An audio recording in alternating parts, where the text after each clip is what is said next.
Viewers আমরা দ্বিতীয় video নিয়ে চলে এলাম। আমরা প্রথম ভিডিওতে আলোচনা করেছিলাম যে আমরা টেন্স কিভাবে চিনব প্রাথমিক ধারণা নিয়ে। আমরা আজকের ভিডিওতে আলোচনা করব, এটা আমাদের দ্বিতীয় ক্লাস এবং দ্বিতীয় ক্লাসে আলোচনা করব যে এই যে ভার্ব, এই ভার্ব সম্পন্ন হওয়ার সময়কে টেন্স বা কাল বলে এবং এটা কয় প্রকার আমরা জানি এবং প্রধানত আমরা প্রেজেন্ট টেন্সকে নিয়ে আলোচনা করব এবং প্রেজেন্ট টেন্সের ৪ ভাগকে নিয়ে আলোচনা করব। তবে ৪ ভাগ আলোচনা সম্ভব নয়। শুধুমাত্র প্রেজেন্ট ইনডিফিনিট টেন্স নিয়ে আজকের আমাদের মূল আলোচনা। তা ভিউয়ার্স আমরা একটা বিষয় স্পষ্ট হয়ে গেছি যে আমরা ভার্ব হওয়ার সময়কে টেন্স বলে বা ভার্বটা যে সম্পন্ন হয় সেই সময়কে টেন্স বলে। টেন্সকে আমরা প্রধানত ৩ ভাগে ভাগ করে থাকি। প্রেজেন্ট টেন্স, পাস্ট টেন্স এবং ফিউচার টেন্স। প্রেজেন্ট টেন্স বলতে বর্তমান কালে যে সমস্ত ঘটনাগুলো ঘটে সেগুলোকে আমরা প্রেজেন্ট টেন্সের মধ্যে নিয়ে থাকি এবং এটাকে আমরা ৪ ভাগে ভাগ করি আবারও। আবার পাস্ট টেন্স বলতে অতীতকে, অর্থাৎ অতীতে হয়েছে এরকম কাজ, সেটাও ৪ ভাগে ভাগ করা হয়। আবার অপরপক্ষে ফিউচার টেন্স সেটা ভবিষ্যৎকে প্রকাশ করে, সেটাও ৪ ভাগে ভাগ করা হয়। তো আমরা প্রথমত প্রেজেন্ট টেন্স নিয়ে আলোচনায় চলে যাচ্ছি। আমরা প্রেজেন্ট টেন্সকে সাধারণত ৪ ভাগে ভাগ করি। Present indefinite tense, present continuous tense, present perfect tense এবং প্রেজেন্ট পারফেক্ট কন্টিনিউয়াস টেন্স। সেটা আপনারা নামটা জানেন। সেজন্য বিস্তারিত আলোচনায় যাচ্ছি না। আমরা সরাসরি প্রেজেন্ট ইনডিফিনাইট টেন্সে চলে যাচ্ছি। প্রেজেন্ট ইনডিফিনিট টেন্স চেনার জন্য আমাদেরকে যে বিষয়টা অবশ্যই মনে রাখতে হবে সেটা হচ্ছে যে বাংলা যে ক্রিয়াপদ, সেই ক্রিয়াপদের সঙ্গে সাধারণত স্বরবর্ণের বিভক্তি যোগ থাকে। অর্থাৎ স্বরে অ, স্বরে আ, হ্রস্ব ই, দীর্ঘ ঈ, একার, উকার এই সমস্ত বিভক্তিগুলো যোগ থাকে। বিষয়টা আরো একটু ক্লিয়ার করে নিই। এখানে আমি কিছু উদাহরণ দেখতে পাচ্ছেন আপনারা। বৃষ্টি পড়ে তো একার যোগ আছে। আবার বালকেরা খেলে সেক্ষেত্রেও একার যোগ আছে, খেলে। পৃথিবী সূর্যের চারিদিকে ঘুরে, এখানেও একার যোগ আছে। মাছ জলে খেলা করে। আমি বই পড়ি, এইখানে হ্রস্ব ইকার যোগ আছে। অর্থাৎ স্বরবর্ণের বিভক্তি বাংলা ক্রিয়াপদের সঙ্গে সাধারণত প্রেজেন্ট ইনডিফিনিট টেন্সে যোগ থাকে। এবং এটা কাকে বলে আমরা যদি একটু সহজ আলোচনায় যাই যে বর্তমান কালে ঘটে থাকে, সচরাচর ঘটে থাকে। অর্থাৎ আমি খাচ্ছি, এটা প্রেজেন্ট ইনডিফিনিট নয়, এটা বর্তমান কালের ঘটনা হলো আমি খাই। অর্থাৎ এখন খাই, ভবিষ্যতেও খাবো, অতীতেও খেয়েছি। ৩ ধরনের অর্থই প্রকাশ করে। তাকেই আমরা মূলত প্রেজেন্ট ইনডিফিনিট টেন্স বলি। আমি আবারও বিষয়টা বলছি যে মাছ জলে খেলা করে। তো মাছ জলে খেলা করে কি আগেও খেলেছে, বর্তমানেও খেলে, ভবিষ্যতেও খেলবে। অর্থাৎ ৩ টে কালকেই প্রকাশ করছে এবং বাংলা বাক্যের সঙ্গে ক্রিয়াপদ যেটা রয়েছে বাংলা, তার সঙ্গে স্বরবর্ণের বিভক্তি যোগ আছে। এটাকে আমরা সাধারণত প্রেজেন্ট ইনডিফিনিট টেন্স বলে থাকি। তো প্রেজেন্ট ইনডিফিনিট টেন্স বোঝানোর ক্ষেত্রে আমরা এই সচরাচর ঘটনা এটাকে একটা প্রকাশ করে, যেমন বৃষ্টি পড়ে, বালকরা খেলে, আ আ রাজমিস্ত্রিগুলো একটি বাড়ি তৈরি করে, রিক্শাওয়ালা রিক্সা চালায়, ইত্যাদি, ইত্যাদি। অপরপক্ষে যদি চিরন্তন সত্য প্রকাশ করে সেটাকেও আমরা প্রেজেন্ট ইনডিফিনিট টেন্স হিসাবে বিবেচনা করে থাকি। Universal truth. এই ইউনিভার্সাল ট্রুথ বলতে চিরন্তন সত্য। যেমন পৃথিবী সূর্যের চারিদিকে ঘোরে, এটা একেবারেই চিরন্তন সত্য, ইউনিভার্সাল ট্রুথ। সেইজন্য এটাও প্রেজেন্ট ইনডিফিনিট টেন্স। যেমন মাছ পানিতেই থাকে, মাছ পানিতে থাকে, এটাও প্রেজেন্ট ইনডিফিনিট টেন্স। মাছ জলে খেলা করে, এটা চিরন্তন সত্য। আবার শিশুরা আ আ ইয়া সাধারণত বেশি কান্না করে, বা শিশুরা সাধারণত বেশি হাসে, এটাও চিরন্তন সত্য। এইগুলোকেও আমরা প্রেজেন্ট ইনডিফিনিট টেন্স এর মধ্যে ধরে থাকি। এছাড়া বর্তমানকালে কোনো যদি অভ্যাস হয় সেটাও প্রেজেন্ট ইনডিফিনিট টেন্স। সে রোজ সকালে উঠে, আমি রোজ নামাজ পড়ি। সে রোজ মন্দিরে যায়, সে মন্দিরে প্রার্থনা করে। সে রোজ বিকেলে ব্যায়াম করে। এগুলোকেও আমরা অভ্যাস বোঝাচ্ছে বলে এটাকেও আমরা প্রেজেন্ট ইনডিফিনিট টেন্স হিসাবে বিবেচনা করে থাকি। এছাড়া অতীতের ঘটনাও যদি বর্তমানে রূপ দিয়ে প্রকাশ করে, এটাকে আমরা বলি হিস্টোরিক অর গ্রাফিক প্রেজেন্ট বলে থাকি। এটা একটা বিশেষ ব্যতিক্রম, যদিও অতীতে, তারপরেও বলার সময় যদি বলার ভঙ্গি বর্তমানের মতো হয় তবুও প্রেজেন্ট ইনডিফিনিট টেন্স ধরা হয়। যেমন অশোক তখন কলিঙ্গ আক্রমণ করেন। কেউ যদি বলে করেছিলেন তাহলে পাস্ট হয়ে যাবে। যদি প্রেজেন্টের মতো করে বলা হয় তাহলে সেটা প্রেজেন্ট ইনডিফিনিট টেন্স বলেই বিবেচিত হবে। এটাকে আমরা হিস্টোরিক প্রেজেন্টও বলে থাকি। এছাড়া আরেকটা বিষয় যে সেটা হচ্ছে কোন লেখক যদি কোন উক্তি দেয়, অর্থাৎ আমাদের ইনভার্টেড কমার মধ্যে কোন বিষয় উক্তি থাকে, সেটা অতীতকালের ঘটনা হলেও আমরা এক্ষেত্রে সেটাকে প্রেজেন্ট ইনডিফিনিট টেন্স হিসেবে বিবেচনা করে থাকি। যেমন শেক্সপিয়ার বলেন জীবন একটা নাটক, Shakespeare Sage life is a drama. এর পরে আমরা বলতে পারি যে নিকটতম ভবিষ্যৎ যেগুলো ভবিষ্যৎ নির্দিষ্ট করে দেওয়া হয়, সেই সমস্ত ভবিষ্যৎগুলো যদিও ফিউচার ইনডিফিনাইট, কিন্তু সেটা প্রেজেন্ট ইনডিফিনাইটে ট্রান্সলেট করা যেতেই পারে। সে আগামীকাল বাড়ি যাবে, হি গোজ হোম টুমরো। এখানে আসলে he will go home tomorrow করা উচিত ছিল, কিন্তু নিকটবর্তী ভবিষ্যৎ যেখানে সময় উল্লেখ হয়ে যায়, এক্ষেত্রে আমরা সাধারণত সেটাকে প্রেজেন্ট ইনডিফিনিট টেন্স হিসেবে বিবেচনা করে থাকি। যেমন আমি আগামী পরশু ভ্রমণে যাব, I start for travelling the day after tomorrow.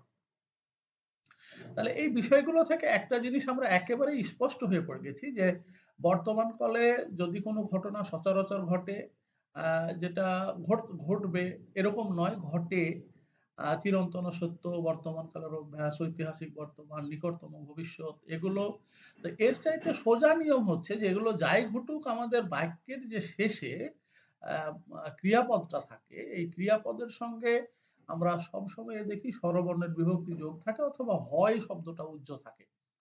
এই বিষয়টা লক্ষ্য করলে প্রেজেন্ট ইনডিফিনিট টেন্স চেনা একেবারেই সহজ হবে। আবারও উল্লেখ করছি, প্রেজেন্ট ইনডিফিনিট টেন্সের শেষে এই যে সাধারণত বাংলা ক্রিয়াপদের শেষে স্বরে অ, স্বরে আ, হ্রস্ব ই, একার, অন্তস্থ আ ও হয় বা হই ইত্যাদি যোগ থাকে। এখন ইংরেজির ক্ষেত্রে এটার কি ঘটে আমরা একটু আলোচনা করি, যে এতে ভার্বটার সবসময় প্রেজেন্ট ফর্ম হয়, পাস্ট ফর্ম হবে না। যেমন গো আছে, গোইভ থাকবে, ওয়েন্ট করা যাবে না বা গান করা যাবে না। আচ্ছা, তারপরে আমাদের হচ্ছে যে সাবজেক্ট বা নমিনেটিভ থাকবে, সেটা যদি থার্ড পারসন সিঙ্গুলার নাম্বার হয় সেক্ষেত্রে আমরা এস, ইএস বা আইএস যোগ করি তখন ভার্বের সঙ্গে।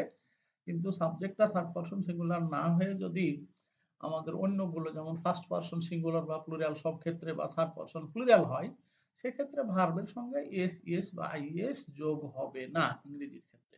তাহলে এই বিষয়টা আমাদের অবশ্যই মনে রাখতে হবে যে সাবজেক্ট যদি থার্ড পারসন সিঙ্গুলার নাম্বার হয় তাহলে আমরা সেক্ষেত্রে এস, ইএস বা আইএস ভার্বের সঙ্গে যোগ করব, আর থার্ড পারসন সিঙ্গুলার নাম্বার যদি না হয় সেক্ষেত্রে আমরা ভার্বের সঙ্গে এস, ইএস বা আইএস যোগ করব না, সরাসরি ভার্বটা প্রেজেন্ট ফর্ম হিসাবে বসিয়ে দেব।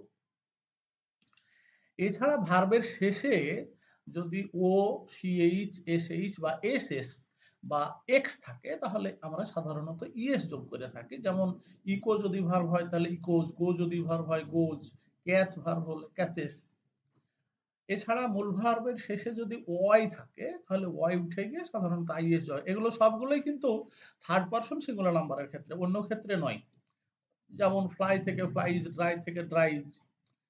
আর ভার্বের শেষের অক্ষর যদি কনসোনেন্ট হয় তাহলে এস যোগ হয়, যেমন ইট, এই সমস্ত ভার্ব, গেটস, গেট থেকে গেটস, এই ভার্বগুলোই সাধারণত কনসোনেন্ট থাকলে আমরা এস যোগ করি, এবং ভার্বের শেষে যদি ই যোগ থাকে তবুও আমরা এস যোগ করে থাকি। এই বিষয়গুলো নিয়ে আমরা পরে ব্যাপক আলোচনায় যাচ্ছি। তাহলে আমরা একটা বিষয় বুঝলাম যে সচরাচর কোনো ঘটনা ঘটে, ভার্বের শেষে স্বরবর্ণের বিভক্তি যোগ থাকে এবং সাবজেক্ট যদি থাকে তাহলে তার আমরা প্রেজেন্ট ইনডিফিনিট টেন্স হিসেবে বিবেচনা করি। আবার ভার্বের শেষে এস, ইএস, আইএস যোগ করি যদি সাবজেক্টটা থার্ড পারসন সিঙ্গুলার নাম্বার হয়, আর যদি অন্য ক্ষেত্রে হয় তাহলে সেক্ষেত্রে আমরা এস বা ইএস যোগ করি না, সরাসরি ভার্ব বসিয়ে দিই। তো যারা ভিউয়ার্স আপনারা রয়েছেন অনেকে হয়তো একটা বিষয়ে একটু হয়তো যারা একেবারেই প্রাথমিক ধারণা যাদের নেই তারা হয়তো বলবে যে থার্ড পারসনটাই বা কি আর ফার্স্ট পারসন বা কি, এটা নিয়ে একটু আমরা ইংরেজির সামান্য আলোচনায় যাচ্ছি। সেটা হচ্ছে আই এবং উই, এই দুটো শব্দকে আমরা ফার্স্ট পারসন বলি, অর্থাৎ আমি, আমরা। আর ইউটাকে আমরা তুমি বা তোমরা, এটাকে আমরা সেকেন্ড পারসন বলে থাকি। আর এই আই, উই এবং ইউ, এই তিনটে শব্দ বাদে, আবারও বলছি, আই, উই এবং ইউ, আই, উই, ইউ, এই তিনটে শব্দ বাদে পৃথিবীতে যত শব্দ আছে সবগুলোই থার্ড পারসন হিসাবে বিবেচিত হবে। এগেন আই এম টেলিং, আবারও জোর দিয়ে বলছি যে আই, উই এবং ইউ, এই শব্দগুলোকে আমরা বলে থাকি, এই শব্দগুলো একটা ফার্স্ট পারসন আই, উই এবং সেকেন্ড পারসন হচ্ছে ইউ, এই তিনটে শব্দ বাদে পৃথিবীর সমস্ত শব্দগুলোকে থার্ড পারসন বলে থাকি। যেমন করিম, রহিম, হি, দে, ছাগলগুলো, গরুগুলো, এগুলো সবই থার্ড পারসন। এখন এই থার্ড পারসন সিঙ্গুলার যেগুলো সেগুলোর সেক্ষেত্রেই শুধুমাত্র এস বাই এস যোগ হবে, তবে থার্ড পারসন প্লুরাল হয়ে গেলে এস বাই এস যোগ হবে না। যেমন করিম সিঙ্গুলার, এসিএস যোগ হবে, করিমেরা প্লুরাল, এসিএস যোগ হবে না। আমি মনে হয় বিষয়টা কিছুটা ক্লিয়ার করতে পেরেছি। পরে আমরা আবার ব্যাপক আলোচনায় যাব। আমাদের আমরা ওই যে ১ম এ ভাগটা শিখে নিয়েছিলাম যে অ্যাফার্মেটিভ সেন্টেন্স, আবার negative sentence, interrogative affirmative sentence এবং নেগেটিভ ইন্টারোগেটিভ সেন্টেন্স, এই ৪ ভাগ নিয়ে আমরা আজকে প্রাথমিক আলোচনায় চলে যাচ্ছি। তো শুধুমাত্র অত বড়তে যাব না। আমরা শুধুমাত্র হ্যাঁ বোধক বাক্যের আলোচনাটাই আজকে আমরা যাচ্ছি, যাতে আমাদের ভিডিওটা সহজ হয়। আমরা আগামী এতে আবার ৩য় পর্বে বা ৩য় ভিডিওতে পরের বিষয়গুলো উল্লেখ করব, যাতে বোঝা সহজ হয়। আমরা যখন এই যে হ্যাঁ বোধক বাক্যে আমি আগেই বলেছি, এ প্রকার বাক্যে কোনো জিজ্ঞাসা, বিস্ময়, আদেশ, নিষেধ ও না অর্থ প্রকাশ করে না। সাধারণভাবে কোনো কিছু হওয়া, করা, ঘটা বোঝায়। এরূপ ক্ষেত্রে সাবজেক্টে যদি ফার্স্ট পারসন ও সেকেন্ড পারসন হয়, I have already mentioned that, যে মূল ভার্বের কোনরূপ পরিবর্তন হবে না, যা ছিল তাই বসবে, এবং সাবজেক্টটা থার্ড পারসন সিঙ্গুলার নাম্বার যদি হয়, তাহলে ভার্বের সঙ্গে প্রয়োজনে এস, ইএস, আইএস যোগ হবে। আমরা কয়েকটা উদাহরণ এখানে দিয়েছি, আপনারা একটু ভালোভাবে লক্ষ্য করুন। সাবজেক্টটি যখন ফার্স্ট পারসন, সেকেন্ড পারসন ও থার্ড পারসন প্লুরাল, সেক্ষেত্রে সরাসরি সাবজেক্ট বসেছে, তারপরে ভার্ব, তারপর অবজেক্ট, তারপরে এক্সটেনশন বা ওই যে কখন, কোথায়, কিভাবে, এর উত্তর। আমরা খুব সহজে বিষয়টা দেখি যে আমি একটা পাখি দেখি, আই হলো ফার্স্ট পারসন। এরপরেই আমরা বাংলায় দেখেন দেখি শব্দটা, বাংলায় দেখুন, দেখি শব্দটা শেষে আছে, কিন্তু ইংরেজির ক্ষেত্রে দেখি অর্থাৎ সি শব্দটা মাঝে নিয়ে নিয়েছি, একেবারে প্রেজেন্ট ফর্ম। কি দেখি? একটা পাখি, অবজেক্ট বসানো হয়েছে। যেহেতু ৩ টে শব্দই ক্লিয়ার হয়ে গেছে, আমরা সাবজেক্ট, ভার্ব এবং অবজেক্ট এই বিষয়টা লক্ষ্য করছি, আমি একটা পাখি দেখি। ঠিক একইভাবে আমরা বাজার থেকে বইগুলো কিনি, আমরা যদি কে দ্বারা প্রশ্ন করি, কারা? আমরা, তাহলে উই। উই এর এখানে ডাব্লিউ শব্দটা বড় হাতের হবে। আর আমরা এখানে যদি কিনি, ভার্ব, তাহলে সেজন্য বাই। আচ্ছা, কি কিনি? এটা অবজেক্ট। বইগুলো, দি বুকস, প্লুরাল নাম্বারের জন্য দি বসানো হয়েছে। আমরা যদি শুধু বই বলতাম তাহলে বুকস বলতাম। তাহলে উই বাই দি বুকস। এবার বাকিটা হচ্ছে এক্সটেনশন, কোথা থেকে, থেকের ইংরেজি ফ্রম, সেইজন্য কোথা থেকে, ফ্রম দ্য মার্কেট, বাজার থেকে। তাহলে সাবজেক্ট, ভার্ব, অবজেক্ট এবং এক্সটেনশন বসানো হয়েছে। ভিউয়ার্স লক্ষ্য করুন যে সাবজেক্টটা ফার্স্ট পারসন প্লুরাল এবং উপরেরটা ফার্স্ট পারসন সিঙ্গুলার নাম্বার। এখন সেকেন্ড পারসনের ক্ষেত্রে একই নিয়ম প্রযোজ্য। তুমি একটি জামা সেলাই করো, ইউ সেকেন্ড পারসন সাবজেক্ট বসলো, সেলাই করা ভার্ব সিউ বসলো, এ শার্ট একটা জামা, এটা অবজেক্ট বসলো। আবারও লক্ষ্য করুন, তোমরা সকাল ৯টায় গোসল করো, সেকেন্ড পারসন ইউ। বেদ, এটা হচ্ছে গোসল করো, কোথায়, কখন গোসল করো? সকাল ৯টায়, এটা এক্সটেনশন, এখানে অবজেক্ট নাই, অর্থাৎ কি গোসল করো, কির উত্তর নাই, সেই জন্য আমরা অবজেক্ট বসাইনি এবং প্রিপজিশন বসিয়ে দিয়েছি at 9 am। at এর এটা ছোট হাতের হবে যখন আপনারা বসাবেন সেই সময়। তাহলে ইউ বেথ at 9 am।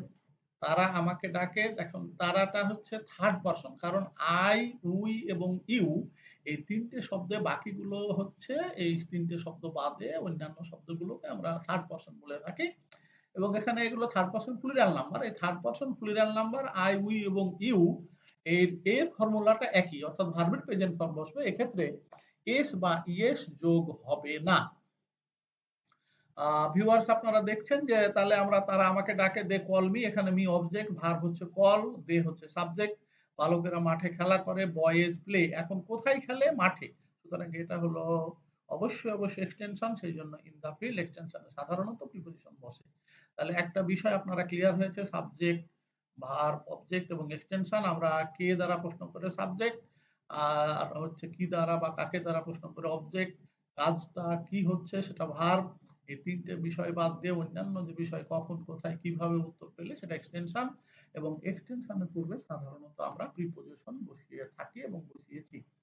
এখন আমরা যে কয়েকটা আজকের আলোচনায় শুধুমাত্র এই ভিডিওটা আমরা যাব, যে সাবজেক্টটি থার্ড পারসন সিঙ্গুলার নাম্বার যদি হয়, সেক্ষেত্রে কি করব? I have already mention that we must add S, ES or ies after the verb if the subject is third person singular number. So we may see, or we can see that সে একটি চিঠি লেখে। সে একটা চিঠি লেখে, subject C, হি বা C, লিখে এটা verb, আর একটি চিঠি এটা অবজেক্ট। তাহলে হি রাইটস এ লেটার, এখানে এই যে ই আছে, সুতরাং ভার্বের শেষে এস যোগ হলো। রাজমিস্ত্রিটি ভাত খায়, দ্য ম্যাজন ইটস, এই যে এস যোগ হলো, কনসোনেন্ট আছে, রাইস এটা অবজেক্ট বসলো। করিম একটি গান গায়, Karim sings a song, subject verb object, S যোগ হলো, কনসোনেন্ট আছে।